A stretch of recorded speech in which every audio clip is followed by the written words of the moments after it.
Alors dans cette vidéo on va parler un peu des réseaux sociaux et comment ils sont gérés en fait sur les 3 OS.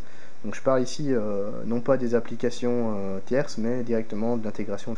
Donc par exemple si je vais sur iOS, donc en fait iOS il faut savoir que si vous voulez obtenir les accès aux réseaux sociaux, à chaque fois en fait il vous faut les applications. Donc par exemple ici j'ai mis Facebook et Twitter, sauf pour les photos en fait, parce que si vous allez chercher des photos, donc par exemple je prends hop, une photo j'ai dit, donc je vais donc chercher une photo, et donc par exemple cette photo là je peux la partager très facilement sur Twitter parce que c'est directement intégré.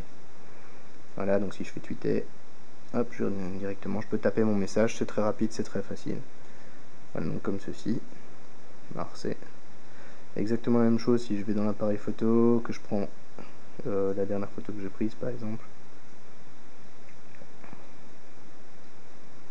Voilà, je peux évidemment ici aussi la tweeter. Donc ça c'est pour iOS, en fait donc la seule intégration qui possède pour l'instant, donc c'est l'intégration via Twitter. Alors ensuite, si je passe sur Android, en fait il faut savoir que il n'y a pas non plus de réseaux sociaux en natif, et donc il faudra obligatoirement installer des applications tierces. Mais à partir du moment où c'est fait, donc comme je vous ai montré tout à l'heure, donc on peut aller dans les contacts, on peut directement avoir accès aux activités Facebook du contact et aux médias qu'il a partagés sur Facebook. Voilà, donc c'est-à-dire ici toutes ces photos. Alors, ce qu'on peut faire, donc une fois que les applications donc, tierces sont installées, on peut aussi retrouver par exemple dans les photos. Donc si je vais dans les photos, donc je prends une photo, une des dernières photos que j'ai prises. Voilà, je prends par exemple. Et là en fait je peux l'envoyer via Bluetooth, email, Gmail, ou la partager en fait via Facebook, Google, Messenger, Picasa, Twitter. Donc vous voyez en fait les réseaux sociaux sont intégrés ici, donc Facebook, Google+, et Twitter, parce que j'ai créé des comptes en fait sur ces réseaux en ajoutant les applications. Voilà.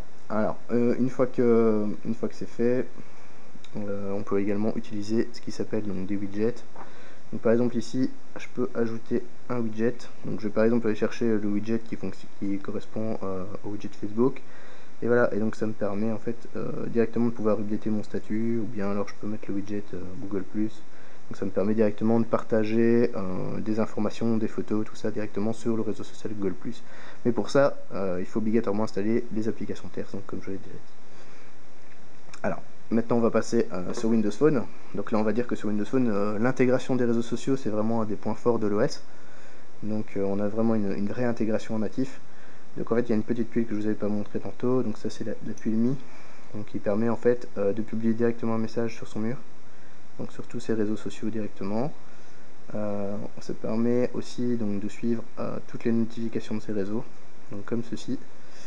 Ensuite on peut aussi définir le statut de conversation, donc ça c'était pour tout ce qui concerne le chat Facebook et Windows Live Messenger, donc c'est très pratique pour directement communiquer avec ses contacts qui sont sur ces réseaux. Ensuite on a évidemment le Hub Contact. Dans le Hub Contact on peut suivre tous les flux des réseaux, donc Windows Live, LinkedIn, Twitter et Facebook comme je vous montrais tantôt. On peut également interagir, donc aimer, envoyer un commentaire, on peut retweeter. Donc on peut faire plein de choses directement depuis la tuile contact. Voilà.